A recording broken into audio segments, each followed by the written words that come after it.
All right, everyone. Welcome once again to the Faces of Business. I'm your host, Damon Pistolka, and I am excited for our guest today because we have Bryce Henson from Fit Body Boot Camp. Bryce, welcome. Damon, thank you so much for having me. I'm super excited to chat with you today. I am as well, Bryce, because man, your background we were talking about before you got on. I want to go over that, and then we started talking about leadership structure and marketing, and then you got into systems and EOS, and we got a lot to talk about. Oh, But yeah. Bryce, I always like to start back at the beginning.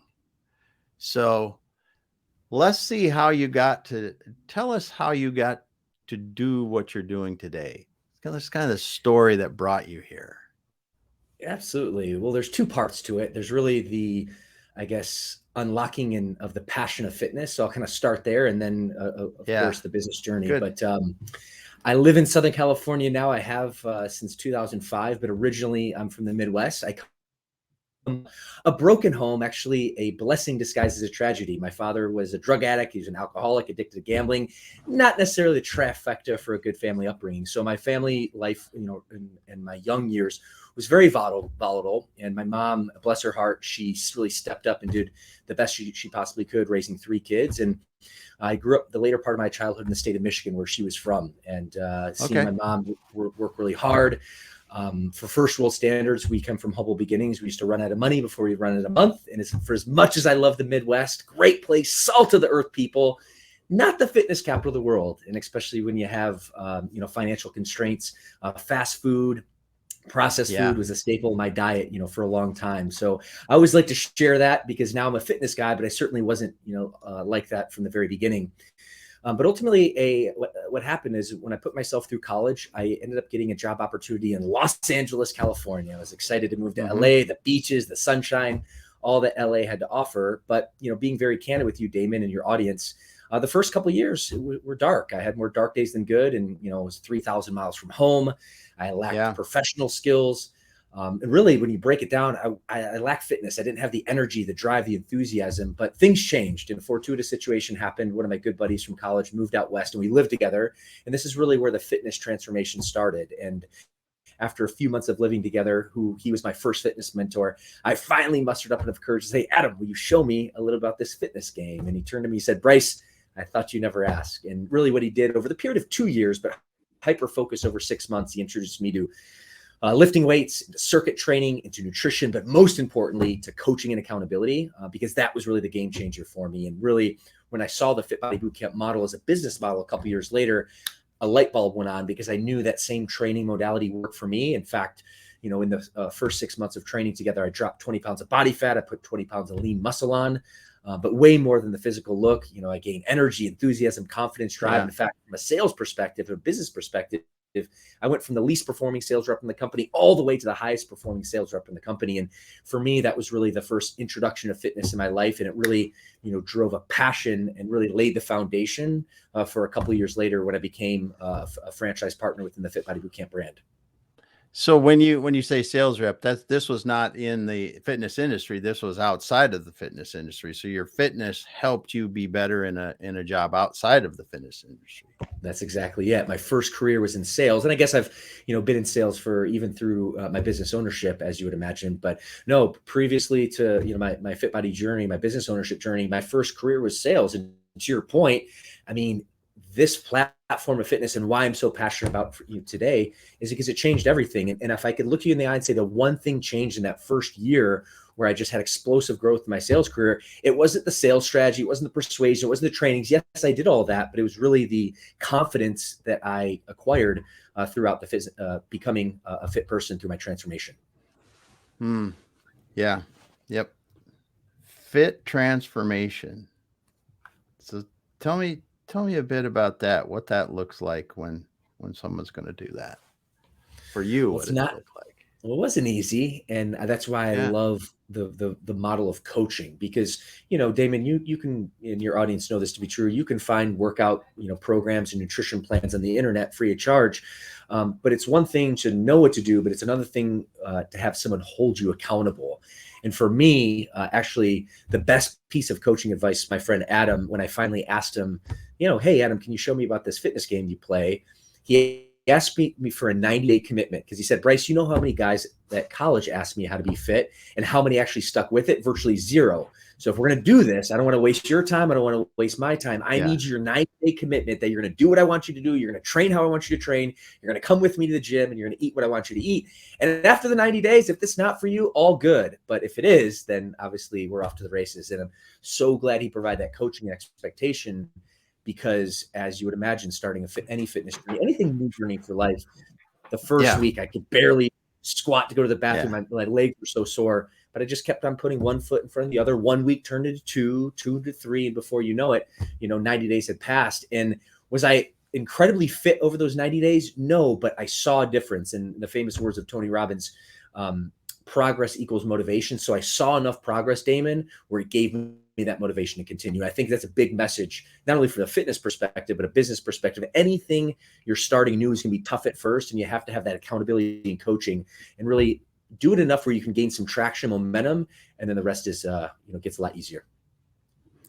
Yeah. I was reading this morning, it was mentioning watching a child learn how to walk, and is relating it to the fact of doing anything.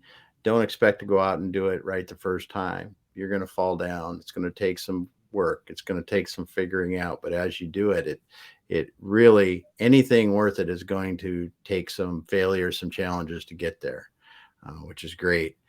So what did you really learn about this as you're going through this, and then subsequently, personally with your fitness journey? What have you learned by dedicating yourself to a journey like this and doing what you're doing? Oh, good question, my friend. You've done this before. I think for me, one of the biggest lessons I gleaned is that life is hard, and it's going to be hard no matter what. So you can choose to put hard at first. And when you do that, things become easy. But if you choose easy at first, things become hard. And for me, going through that journey, I mean, like I said, we used to run out of money before we used to run out of month. Taco Bell, fast food is a staple of my diet. I say this, in quotes. I was allergic to lifting weights, throughout my, adolescent years. So I wasn't this, factory installed athlete by any stretch of the imagination. Yeah. And I was resistant to it at first, but I was interested in the outcome and the result. And I think by putting myself in a very, and yes, I had of like, this isn't for me, I wanted to quit, but just keep it, as long as I kept on going, which I did, it really opened up this mental clarity, this energy, this confidence, enthusiasm. And what I learned is you got to choose hard at first, because if you don't, your life is going to become exponentially hard. Choose hard at first. I like that. Actually, I was reading something today. It was talking about something similar. It's strange, but it was putting yourself in those uncomfortable situations on purpose to drive you forward faster. Yeah, because life is hard. And that's one of the things I think that we often forget when we are in times when life is good and it changes to not so good. That's just normal. That's going to happen. And the better off we can be prepared for both of those situations, the better off we're going to be able to live and challenge and work through those things or go through those things. But we got some people listening now. We got Rosalind on here. Thanks for being here today, Rosalind. JJ, what a great point. The difference between average and elite. He's right. Ooh. He's right. Or she is right. Yes. She is right. Yeah, JJ. What a great point. Yeah, there we go. And Rosalind dropping some more. And none of us will make it out alive. That's right. Well, that actually brings up my belief in Stoic philosophy. And let's do it. To that point, you said it, tongue in cheek, JJ, with that little wink, but it's true. And if you haven't, Damon, are you familiar with Stoic philosophy by any chance? Yes, I am. So this is a bedrock for me. This is one of my guiding principles and North Stars. And there's a few different ways I break down, Stoicism. But, first and foremost, it's about bringing your death close to you. And I know it sounds morbid, but JJ said this in jest. But when you do that, then the big decisions, the really important things in life become super clear. And all the trivial things that as human nature, we all, get spun up on just seem to disappear. So kind of having that mentality of like, hey, it actually path that you're destined to be on. That's at least been in my experience. Yeah. Yeah. Good stuff. Good stuff. Well, as you're working today now, let's talk about your journey at Fit Body Boot Camp. You're the CEO of Fit Body Boot Camp now, but you start how did this start? Because you didn't just walk in and were the CEO. Tell us about your experience there, how it started. So first of all, you're in sales, and then what got you into Fit Body Boot Camp to start with? Well, great question. Thank you for asking. When I went through that journey that I just, shared with you, Mm-hmm. my sales career was cranking. So I always had this dream and ambition to, be an entrepreneur and, start a company and have a big impact. But at that period of time, like things were going really well. Actually, fitness provided the foundation, and my sales career was cranking. I was in the mid-20s, making well over six figures. But I remember some guy walked up to me at the gym about 2 years in the fitness journey, and he introduced himself, and he wanted to learn a little bit more about me and how I ate and how I worked out. He said he'd been Yeah. watching me for a while, and this light bulb clicked. Like, oh wow, maybe I can give this gift of fitness back to others. But even at that point, while I was ambitious to become a certified personal trainer, so I enrolled through National Academy of Sports Medicine, which is Mm-hmm. the gold standard. I actually didn't think that I would make this a full-time profession. I thought maybe I'd train some clients in the nights and weekends. So Yeah. once I went through my certification, I ended up updating my Facebook profile to personal trainer, and I started receiving ads from this gentleman named Bedros Keuilian. And Bedros Keuilian is a dear friend of mine, a business mentor, business partner now, and he's the founder of Fit Body Boot Camp. And he's a very well-known fitness consultant in our space. In his content in his courses, we're talking about how to launch a fitness business, how to grow a fitness business. So I followed along for a while, and then I just Yeah. had this ambition, this calling. You know what? I was meant for something more. I wanted to impact my community, create income while I make impact. And for me, that was, kind of a match made in Mm-hmm. heaven. So I did all the diligence I possibly could. I put in the application to become a franchise partner to own a Fit Body Bootcamp location and launch one. And in the summer of 2012, I did this scariest, but ultimately the most rewarding thing I possibly could do. And I invested my life savings in this little dream of business ownership underneath the umbrella of Fit Body Bootcamp. And that's really what got my journey started, becoming an entrepreneur and a business owner. And I'm going to give you the highlight reel. There was a lot of lowlights though, but from 2012 to 2018, I'm scaling to 5 locations. I brought my family on Mm-hmm. board, my mom, my wife, my sister, my brother, and really made it a family thing. And, had a lot of success within the industry, a lot of learning lessons and trials and tribulations, specifically around leadership and marketing and just, Yeah. all the things that you struggle with as a new entrepreneur. But ultimately, I made a good impression on the founder. And at the time, the brand was just going in 2012. So it was kind of one of those places or situations, the right place, the right time. Of course, I developed strong relationships. I put a lot of work in as well. Yeah. Yep. And our brand was really starting to hockey stick in 2018 in terms of growth. And our founder, Bedros, reached out to me and he offered me the vice president position, which it gives me a hard time. I didn't reluctantly or decline it, but ultimately I was a hard charging entrepreneur. I had my sights on 10 locations and whatnot. But after a period of time, I took a step back and I thought to myself, you know what? I can probably have the most impact, serving on the franchisor level. Mm-hmm. So I made the leap of faith, ended up becoming the vice president. And then despite the COVID and the craziness that we've all had to deal with over the last few years, fortunate to say in 2021, as Bedros's business empire has expanded in other facets, there's an opportunity, and he needed someone to steer the ship and awarded me the CEO position. And I took that baby and I ran. So that's how this guy from the Midwest ran out of money before he ran out of money. Taco Bell is a staple of his diet, allergic to lifting weights, somehow became a personal trainer, gym owner, and then now the CEO of International Fitness Franchise, which is still wild to me to this day. But my message on that point is, my friends, if you're listening to this or you're watching this, you are way more capable than you think. There we go.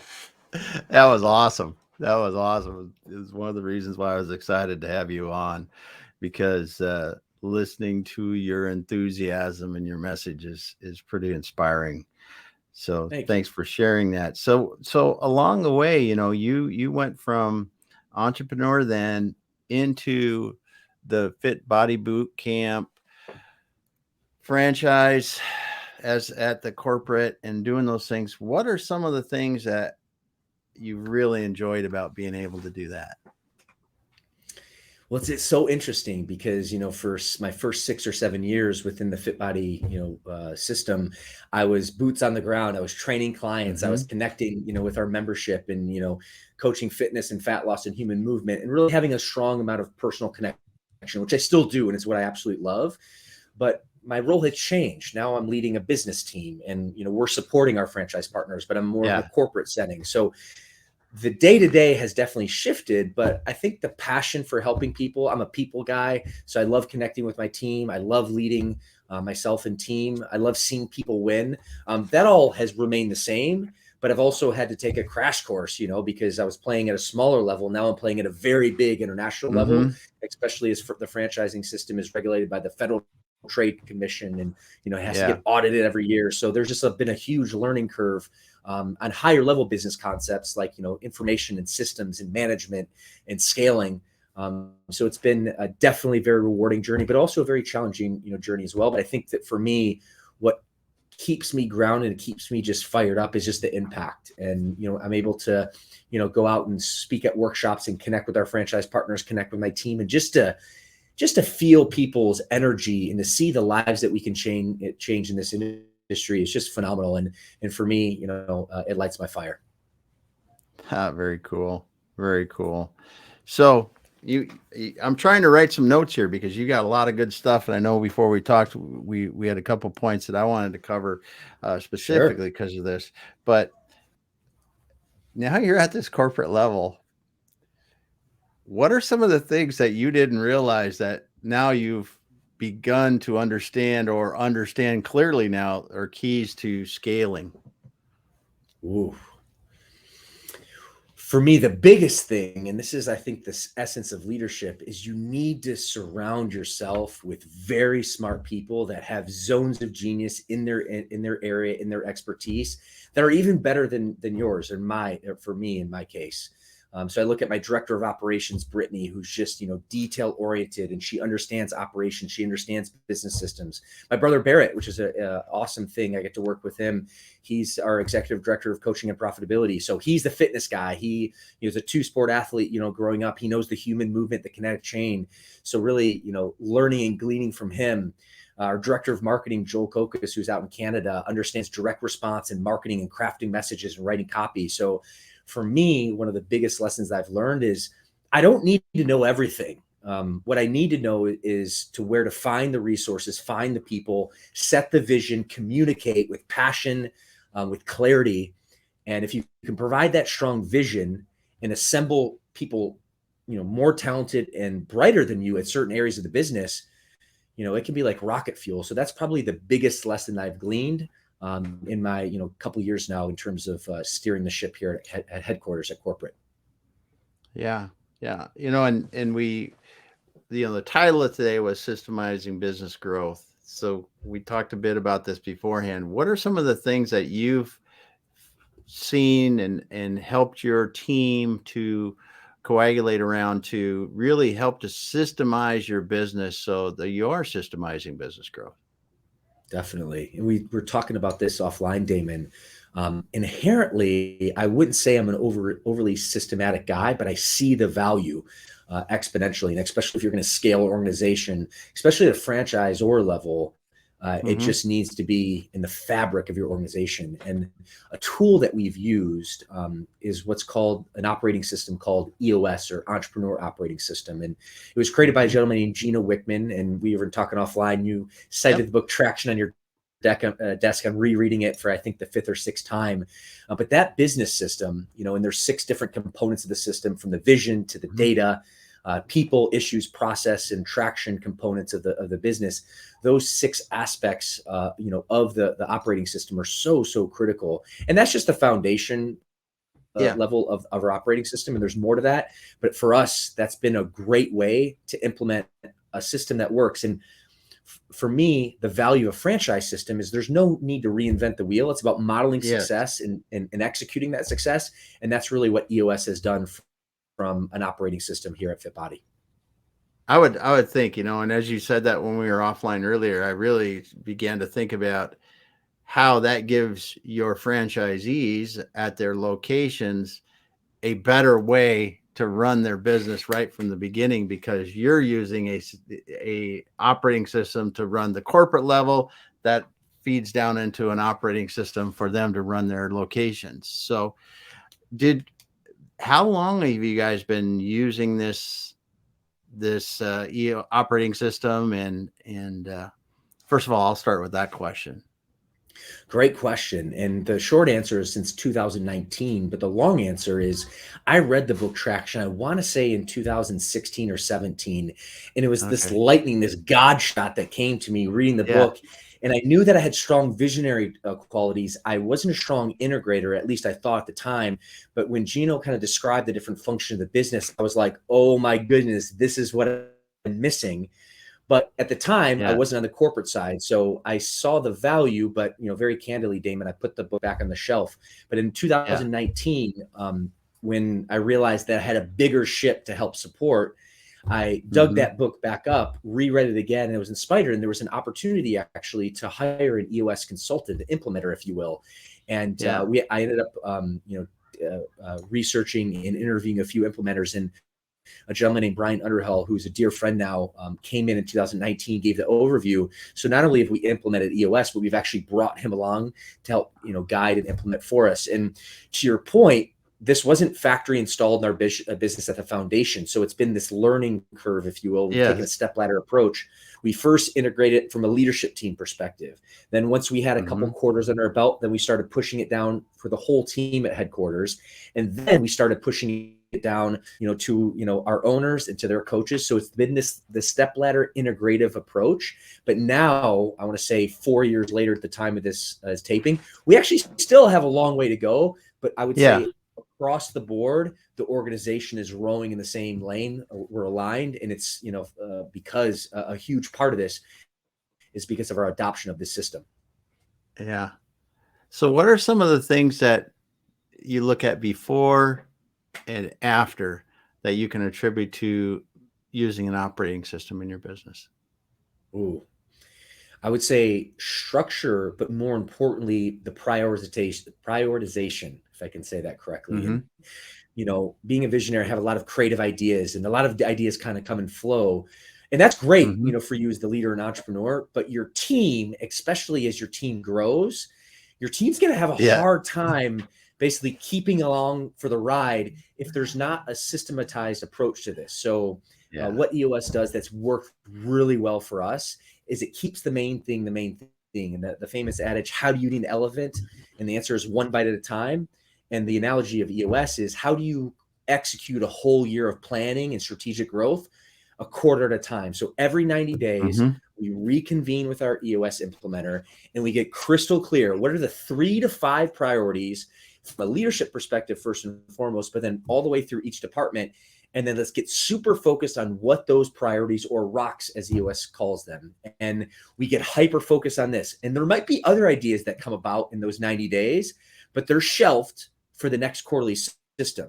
So that way, the whole team and your whole organization knows we are completely focused on these priorities over the next 90 days. Once we execute these priorities, then we're going to come up for air. Okay. And then we're going to, glean all the other ideas that we discussed. And then we're going to get hyper focused in the next 90 days. And really what that leads to is not only it leads to innovation, but it leads to really strong execution, and it really execution in a way that your team feels really good about. And they don't feel that they're always running in circles, which has probably been the biggest benefit of EOS. Yeah, it does. It really does. As you said, the 90-day rocks are tasks or big things that you want to get done in 90 days, and only limiting it to a few is critical in the overall, because as you could say, as you said many times, you being a visionary, or even people in running a department or running a location themselves, they could get a lot of other input that, oh, should I do this? Should I do that? And you're going, nope, this is the quarter. This is the thing we're doing. This is what we're focusing on this quarter. I've got these 3 things. When those are done, we can think about something else. But until they are, we have to focus on those and put that on the list. That is so it and really. Go ahead. Go ahead. Sorry. Oh, forgive me. I was going to say, just humbling myself. I was so guilty so many times Oh yeah. of just having the flavor of the day or the flavor of the week or the flavor of the month. Yeah. And it just led to confusion for my team, which is just, not a good thing. Yeah. Yeah. Yeah. We're just going through a 90-day process right now again with a client. So it's always fun. It's always fun, we're because you're getting things done. And one of the things that I really like about the fact of a quarterly goals or however you choose to do it, the time length, it's really, I think, the focus that a system like EOS gives your team, gives you as a visionary, really helps everyone execute. And people always like when they can, paint a wall and the wall is painted and walk away knowing it's done, rather than paint the wall, get halfway done and go start building another wall someplace else. You have to be able to finish something, and people like to see the accomplishment and what they're doing and do that. So do you think that using this operating system, you've been able to accelerate the changes in your business because of the focus?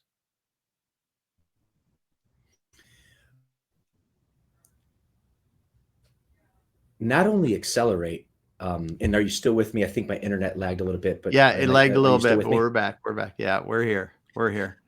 Yeah. Not only has it accelerated, but I think probably for the first 2 quarters, I would even say it slowed us down, just to really clear the vision. So one of those, analogies where we took a step back to take two Yep. steps forward, but because how high paced and how fast paced we were, in that analogy of the painting the wall, I mean, that was literally my organization for the longest of time, humbling myself, but taking a step back and actually figuring out, okay, what walls do we want to paint? And then getting crystal clear. So it actually took us, slowed us down for a little bit of time.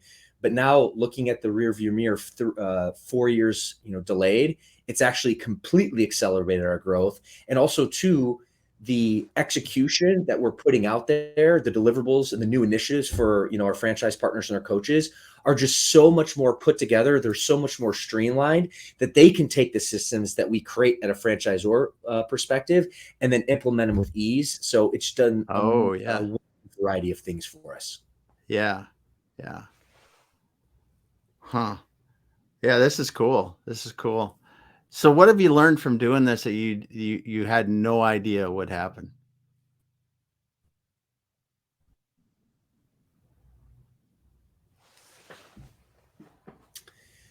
I think the clarity, first and foremost, there's another book called, actually, taking a step back, The E-Myth by Michael Gerber, I want to say. Yep. And, he talks about,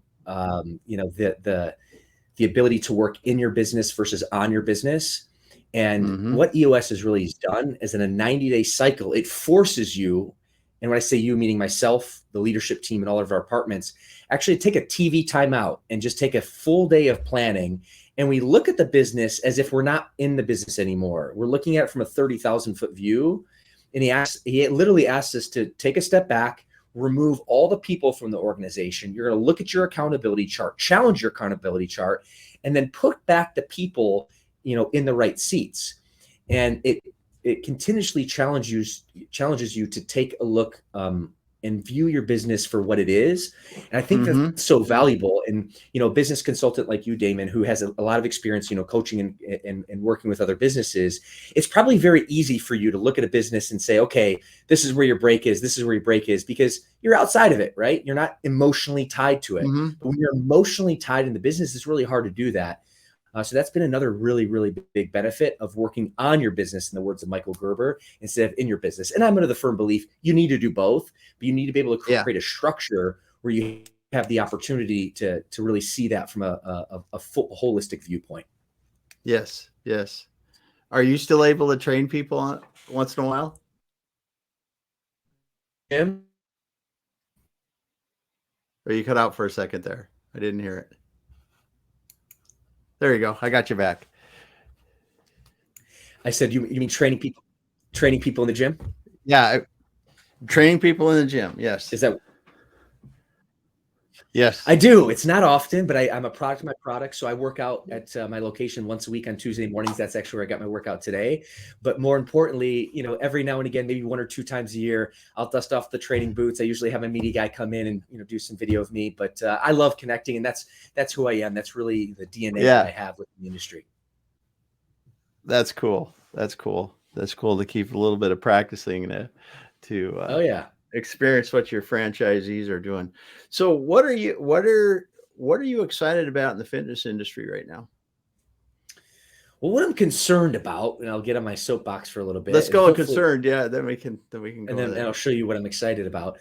COVID really showed us that a big hole in terms of our society's health, in terms of, the obesity epidemic, and, nearly 50% of our population here in the States are statistically obese. And, that has major complications from a physicality perspective, from a healthcare perspective, from a cost perspective, also from a mental health perspective. We're, seeing a lot of mental anxiety and, mental health issues, which really, Damon, can be avoided through proper nutrition, proper exercise regimen. And so for me, that's a very scary thing. In fact, we're spending billions of dollars a year on unnecessary healthcare and health costs because of this. So my big message is, my passionate plea is, people need to start taking care of themselves better. It's the foundation for your life. So that's what I'm concerned about. But that's awesome. Good news is, there's a solution, and the solution is coaching. The solution is, support, accountability. And that's why I'm so passionate about my mission, within my organization. The biggest thing I'm really excited about is nutrition coaching. And most clients, because they're overweight, they come in, they want to lose body fat. They want to lose, pounds and inches. And while movement's a really good thing, if you really, really want to change and shape your body composition, you have to do it with clean nutrition, proper carbohydrates, fats, and protein. And we've done a lot of focus and effort, developing a proprietary app, and also being able to, provide a better nutrition coaching. So that's what I'm most excited. And also people are waking up, I believe. So I showed you the pain point, but ultimately I also wanted to kind of show you my level of excitement for, what's to come. Yeah. I mean, you hit it on the head and there were a lot of people that during COVID, yes, we kind of were stuck in our own space, and some people chose it didn't go well. Other people, it went okay. And for a lot of different reasons didn't go well or went okay. But, that I think you said it, I think this is a real opportunity for people to step back now and look at what is something that I should be doing for my health. What is something that I should be doing for not my physical health, but my mental health. And then one of the things that I really think that COVID taught us is that, you look at business and you look at life and everything. And we really are focusing, I think, more holistically on people rather than, professional or personal or family or things like that. And we've really gotten, hopefully we're taking a step to where we think holistically about, you mentioned mental illness, and you meant about obesity, and all these things are controlled a large part by activity, what we eat, and a lot of other things in our life. if we try to keep, if we keep seeing Ozempic clinics, popping up, it doesn't do a heck of a lot of good if the food that you are eating is junk and you never get any exercise. And because your health, you can be skinny and not healthy. You could, Amen. There's Amen. A lot of things that and it's been proven, I don't know how many times over and over again, that even moderate exercise, if you're 80 years old, you're out and taking a nice leisurely stroll, that might be your level of exercise that you need. But moderate exercise helps you mentally so much that it's just, and you're just preaching to the choir here, dude. Because I went from being about 270 before COVID started, and I'm about 208. And good for you. If I wasn't, and I'm 208, a lot stronger than I was. And how do you feel? How do you think? I'm sure it's just a game changer. You can't even begin to think. You can't even begin to compare it. You can't even begin to compare it. You can't even begin to compare it. And the nutritional part behind it is really, I mean, I was a guy that I got kids, right? Wife and kids, and we're doing things. And if the kids didn't eat what they were going to eat, I was like, cool, man, I got another part of a burger to eat, or whatever. And that kind of thing. And, to me, too much of the wrong food, too much of the wrong food. I grew up in the Midwest in South Dakota on a farm. I grew up eating too much. But you talk about nutritional coaching. I mean, just the type of calories that you consume, someone like me, if we had 14 bags of cookies in the house, that's not a good thing. So don't buy them at the grocery store. Buy apples and grapes and strawberries and whatever else, something that's cleaner, better, and less processed. And this kind of stuff, the mental clarity that you'll get from taking those things out and then adding, I believe, and I have no backing on this other than myself, is exercise. And I'm not young, but if I ride a recumbent bike about 10 miles a day. I walk 2 or 3 miles a day. And then I do weight training for 30 or 40 minutes every day. And the amount of energy I have, the amount of clarity you have is incredible comparatively 2 years ago. And Good for you. That's awesome. When people don't do this, and I'm saying this because I see people that are in their 20s now that, it catches up to you. That's all I'm saying. Oh yeah. Oh yeah. So I think you got to be excited when you're starting to talk to people about nutritional coaching. I think that you're at a good point in time because we got people that are coming, where COVID's behind us for the large part now. So hopefully some people are starting to go, hey, maybe this is time for us to really think about how I want to live a better life. Mm-hmm. And it starts with me. And I think totally, because your background in talking about training and nutrition, that's an investment in ourselves, an investment in our life and being happy. And I think that's one of the things that excites me about being able to talk to you today and seeing your enthusiasm in this, because you're helping people. And that's the coolest thing about it, I think. Well, I appreciate that. And just, hearing your story just lights me up because, the clarity you have, the confidence, the energy, it's a game changer. And I mean, to that point, while I started with the bad news, I really hope, and I'm really feeling this is a wake up call for people that the government's not going to save you. Your neighbor's not going to save you. You have to make the decision for yourself, and it's not going to be easy. Okay. You got to put one foot in front of the other, but when you do, okay, your life gets better. When you choose hard first, your life gets exponentially easier. And, that's a message for me today. That is a message that I want, your audience to hear, and that will serve, our society very well. Man, Bryce, thank you for stopping by today. It's been a pleasure talking to you. I mean, the things that you're doing at Fit Body Boot Camp, awesome stuff. I wish you nothing but the best. And you're inspirational.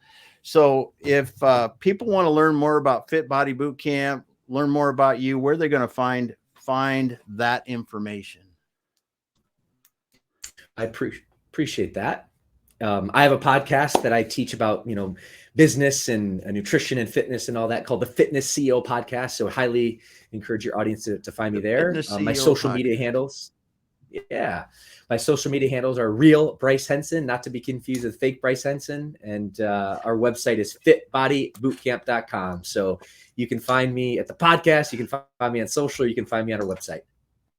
Awesome. Well, Bryce, I appreciate you stopping by today. We were talking about systemizing business growth. We got to talk about your story. We got to talk about your experience at Fit Body Boot Camp and your just crazy enthusiasm for helping people and helping people be successful. Thank you so much. Well, Damon, the pleasure was mine. I really appreciate the chat, and wish you all the best of luck. All right. Well, hang out for a moment, Bryce. Everyone that was listening, JJ, Casey, we had Rosalind in the beginning. Thanks so much there for dropping the comments in, and all of you that were listening and didn't comment. Really appreciate your views, your thoughts, and just the positivity that you're adding to our day. We'll be back again later. Thanks so much.